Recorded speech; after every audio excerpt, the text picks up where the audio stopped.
Patrick, sur le rabbin Béros, un petit mot de soutien. J'ai deux amis qui sont Chaim Corsia, qui est quelqu'un d'exceptionnel, et le rabbin Béros, qui est aussi quelqu'un d'absolument exceptionnel, qui fait un très beau travail ici à Sarcelles, avec qui on collabore de façon tout à fait fluide, intelligente. On a toute une série de projets, dont celui-ci, qui est le projet d'avoir une belle maison communautaire sur la ville de Sarcelles, à la fois dédiée à la communauté juive et ouverte sur le reste de la ville. Et c'est vraiment dans cet état d'esprit que l'on travaille avec le rabbin et avec l'ensemble des institutions qu'il représente. J'ai eu le plaisir de partager un Shabbat ici à Sarcelles et j'ai vu comment il était exceptionnel. J'ai pas un mot à dire pour le rabbin Béros, tellement il illumine notre communauté en Île-de-France et en France. C'est un homme exceptionnel, un homme de terrain. Le rabbin Béros, avec Richard Lévy, ont décidé de dire on ne va pas accepter cette fatalité. La communauté juive de Sarcelles, c'est l'avenir de cette ville, c'est son passé, son présent et son avenir. Ce centre, cette maison commune qui manque à Sarcelles. La culture, elle doit être accessible à tous. C'est quelqu'un qui est impliqué dans la communauté depuis longtemps, qui est un pilier de la communauté, qui a remplacé le rabbin Gage, qui était le rabbin historique de la communauté, et qui a vraiment fait une transition exceptionnelle, à la fois permis aussi aux jeunes de revenir dans les synagogues. Je lui souhaite bonne chance, ça va être dur, mais il a les compétences pour ça. Je trouve que sa candidature est totalement opportune.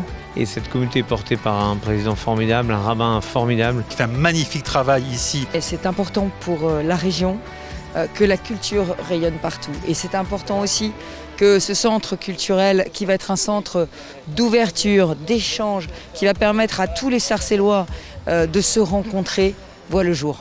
Donc c'est un devoir et un honneur d'être là en ces temps troublés où nous avons tant besoin d'union. La réussite du projet de la communauté, c'est de continuer à construire. Je veux aussi dire publiquement que sans notre rabbin Shalom Béros, nous ne serions pas là ce soir, ou plutôt cet après-midi.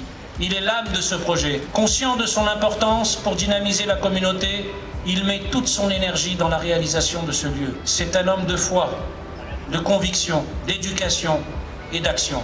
Il est le pilier de notre communauté. Cher monsieur le rabbin, je mesure chaque jour la chance que nous avons de vous avoir comme rabbin. Avec cette maison qui est largement le fruit de votre vision, le meilleur est à venir.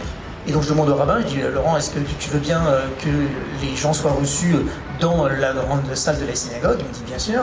Et puis ils aimeraient te poser des questions, comprendre comment ça fonctionne.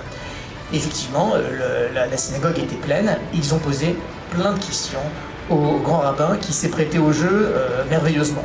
Et en fait, il s'en est sorti de façon exceptionnelle. Il a complètement convaincu l'auditoire. Alors, l'idée, c'était pas de les convertir au judaïsme, hein, vous avez bien compris. C'était de montrer que, eh bien, dans cette ville de Sarcelles, on pouvait avoir différentes confessions, on pouvait avoir différents parcours migratoires, on pourrait avoir différentes histoires personnelles et familiales, mais qu'à la fin, on partageait l'essentiel, on partageait la fraternité. Et soutenir un projet culturel comme celui-là, dans une ville comme Sarcelles, monsieur le maire, vous l'avez dit, qui est une ville monde, eh bien c'est absolument indispensable. Cher Joël, Madame la Présidente, cher Rabbanim, chère communauté, chère Madame Halimi, effectivement aujourd'hui c'est la consécration de l'engagement. Vous savez, lorsqu'on a voulu, avec Richard, commencer ce dossier-là, il a eu une phrase qui est restée pour moi gravée. Dans le conseil d'administration, ils ont dit mais ça y est, c'est fini. Le judaïsme il est fini, les gens s'en vont. Il y a des problèmes, on ne va pas construire. Et Richard a dit, ceux qui pensent que c'est fini doivent quitter la commission. On construit avec ceux qui ont une vision. Et on voulait bien entendu accueillir à la fois notre jeunesse en déperdition, mais surtout tisser des liens avec les uns et les autres. Alors effectivement, à Sarcelles, le vivre ensemble n'est pas qu'un mot, il est aussi une action au quotidien, de pouvoir vivre ensemble réellement. S'accepter dans nos différences, eh bien c'est aussi donner la chance à tous de pouvoir se retrouver à un endroit où tout le monde est chez lui. Et donc cette maison-là, en fin de compte, ça sera la maison pour tous.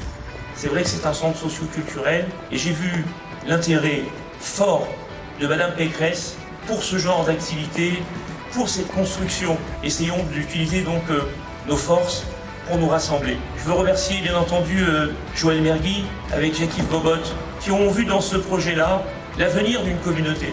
Une communauté qui ne construit plus est une communauté qui est vouée à disparaître. Nous allons arriver à faire quelque chose d'extraordinaire où nous avons réuni toutes les religions, toutes ensemble. Et demain, eh bien, ça sera ici que tout se passera, parce que ça sera la maison pour tous. Il faut que chacun puisse se retrouver dans cette maison-là, tous ensemble, on pourra prouver au monde qu'on est fait pour s'entendre. Merci.